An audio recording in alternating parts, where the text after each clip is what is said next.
Hey everyone, welcome back to a new 4D systems tutorial.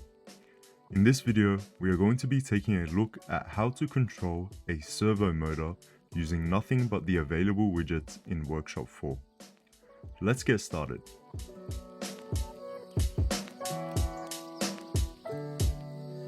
So the goal here is pretty simple. We take a visual control, whether it be a knob or a slider, and map that directly to a physical output. In this case, the output is a servo motor. This is something you'll see all the time in real products. Things like volume dials, lighting control, and even camera gimbals. Anywhere where you've got a user input and a physical response in a product, this is the kind of interaction that shows up. So the setup here is a small SG90 microserver connected directly to the display using a 4D UPA breakout board. I am also using a Gen 4 ULCD 28DCT display. The servo has 3 wires: power, which is usually red, ground, which is usually black or brown, and a signal line, which is usually yellow or orange. That signal line is connected to GPIO pin 10 on the breakout board, and I'm using PWM to control the position.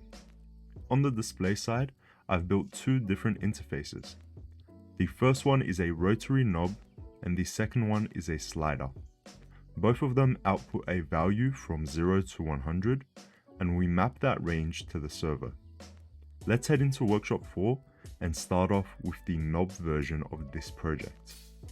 As usual, I am going to start a new project in Workshop 4, find my display, and today I'll be working in the Visi environment. To get started, the first thing I am going to do is create a title using the static text widget. To do that, I'm just going to navigate over to the Labels tab in the Widgets menu and then drag in the static text widget. From here, I can customize its properties to my liking in the Object Inspector.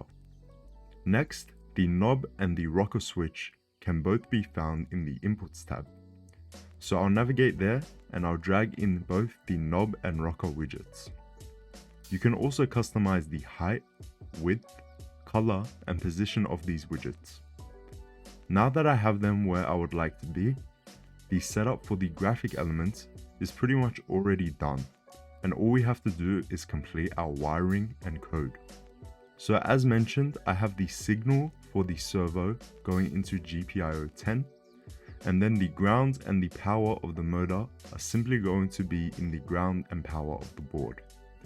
You can find the datasheet for your products in the 4D Systems website. This is really important and useful to use as reference, as different pins could have different uses depending on the product. I have also soldered on some male and female pins to my board just so it's easier to access them. Now that we've completed the wiring setup, I'll take you through the code and explain it while I'm typing it out. In terms of the code, the overall structure is pretty straightforward.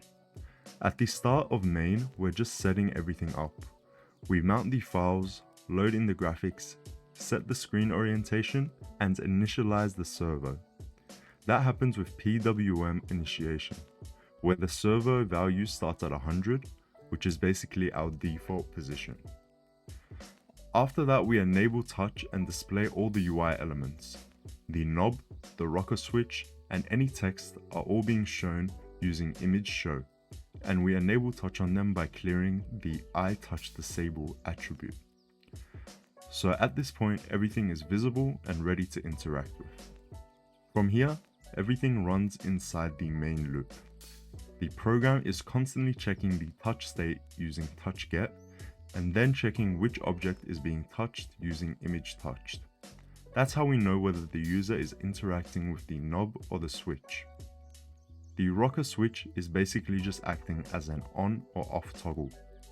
When it's pressed, it flips the rocker position between 0 and 1, updates the visual state, and determines whether the servo should actually respond to input. So it's basically just enabling or disabling control. Now for the knob itself, when the screen is being dragged and the knob is an active object, we call the knob function. That function takes the touch position and converts it into a rotation value. So by taking the touch coordinates and offsetting them from the center of the knob, that lets us calculate an angle based on where the user is touching around the circle.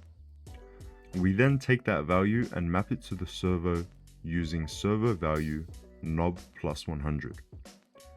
So now the knob controls a value from 100 to 200, which is what the servo expects for its PWM input. Then if this switch is enabled, we send that value out using PWM initiation and the servo moves accordingly.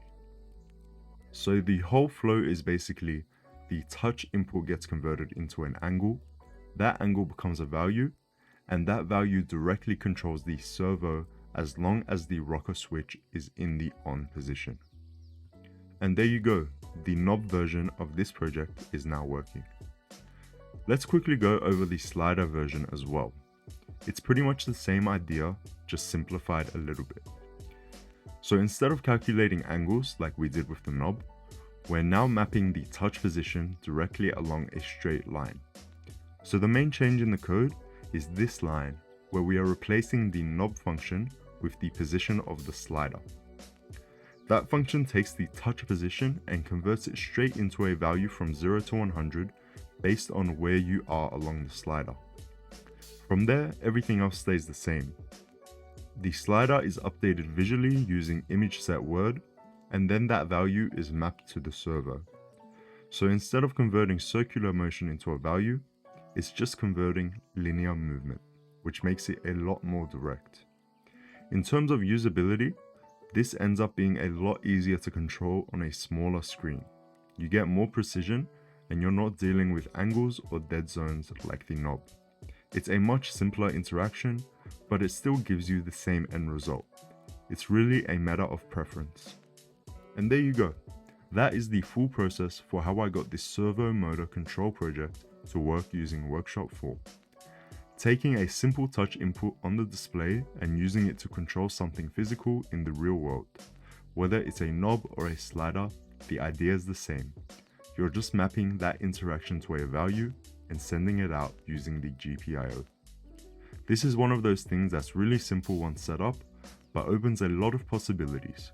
You can swap the servo out for pretty much anything, motors, LEDs, or whatever else that you would like to control. If you would like to take a look at any of the 4D Systems products used in this video, please visit our website. If you have any questions, please visit the Resource Center and forums, and of course, subscribe and follow for more tutorials. Thank you for watching this video and see you next time.